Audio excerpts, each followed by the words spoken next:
Laura Blake is the chair of the Thames Crossing Action Group. They're opposed to the proposed Lower Thames Crossing. Laura, withdrawing at the plans, was this a surprise to you or did you see it coming? Morning, Dave. We didn't really know what to expect, what the outcome would be. Obviously, it is a very welcome change in what was happening, because after the submission of the application, they had 28 days, the Planning Inspectorate, to decide whether they felt that Highways England had provided adequate information for them to be able to take it through to an examination process. Our understanding from the information we've found out from the Planning Inspectorate's website is that some of the documentation that HE provided actually was redacted, so it was blocked out, so it couldn't be viewed. They had to ask for that to be sent unredacted.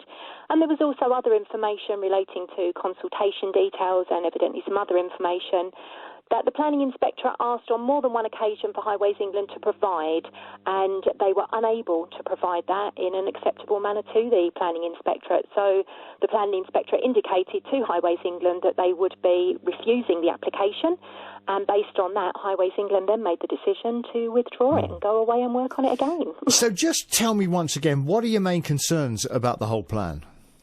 We don't think it's fit for purpose. Obviously things have changed during COVID, so whether or not it will have a huge impact long-term on congestion at the current crossing is still to be seen. But even if you do agree that there should be a crossing, we don't feel that this one is the right one. It's simply, the figures don't add up. We've used Highways England's own figures, and even if LTC goes ahead, the Dartford crossing is still going to be over capacity, so those problems that we all suffer with are not going to go away. And there are also not adequate connections in place for when traffic needs to migrate when there's an incident at either crossing. For instance, on the Kent side, if the tunnels were closed and you needed to come along the A2 to get onto the LTC, there's only one single lane off of the A2 onto the Lower Thames Crossing. Imagine the fun if you're trying to come home from Kent and you've got to sit in that traffic, all filtering through a one-lane bottleneck to get on the LTC and come back to this side of the water. But we all agree that we all agree that something's got to be done, do we? We don't. Just the maintenance of the status quo just won't cut it for the future, will it? But it's a question of what needs to be done that you're querying. If you're going to spend £8.2 billion of taxpayers' money, which by our working out means that it's now more expensive per mile than HS2, and we all know how controversial the cost in that project has been, it needs to be done, and it needs to fix the problems. That was the original task that they were given, is to fix the problems at the Dartford crossing, obviously, and we all know how horrendous that can get. To spend £8.2 billion and then find out it's still not solved it, and in actual fact is very likely to make it a lot worse, because any time there are incidents at either, there just simply aren't the adequate connections to get there. It's not a solution. Our preferred option would be an option called option A14. That would be a tunnel coming from around junction 2 on the M25, coming up between 30 and 29 on the M25. Finally completing that M25 as a true motorway orbital, Dave, because as we all know, the crossing is actually the A282. Yeah. Being in a tunnel, they could filter the air and actually improve air quality. The destruction is far less.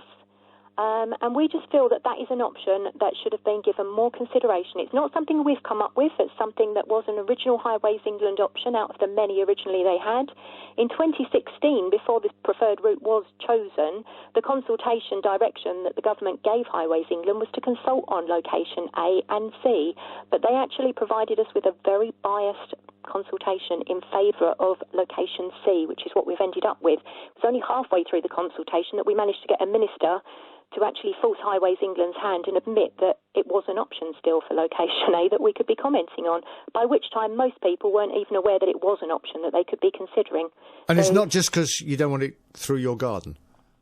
Not at all, no. Obviously, it would be bad enough if the people who have to have this through and the destruction it's doing, they're destroying things like solar farm, and in the same breath they're then trying to make out that this is an environmentally sound project as much as any project like this can be. It's ridiculous. You look at a map and you see that they're actually marking a current solar farm as environmental mitigation because they've actually got to demolish it, but they're then going to use it for environmental mitigation. Just doesn't add up. But it would be bad enough that all of this destruction was going on on if it actually solved the problems, and it doesn't. And that is, in my book, completely unacceptable. All right, Laura, good to speak to you. Laura Blake, Chair of the Thames Crossing Action Group. They're opposed to the present plan for the Lower Thames Crossing. I mean, what do you think? Or are you just fed up with the whole thing? How many years has this been rumbling on, eh? What do you reckon?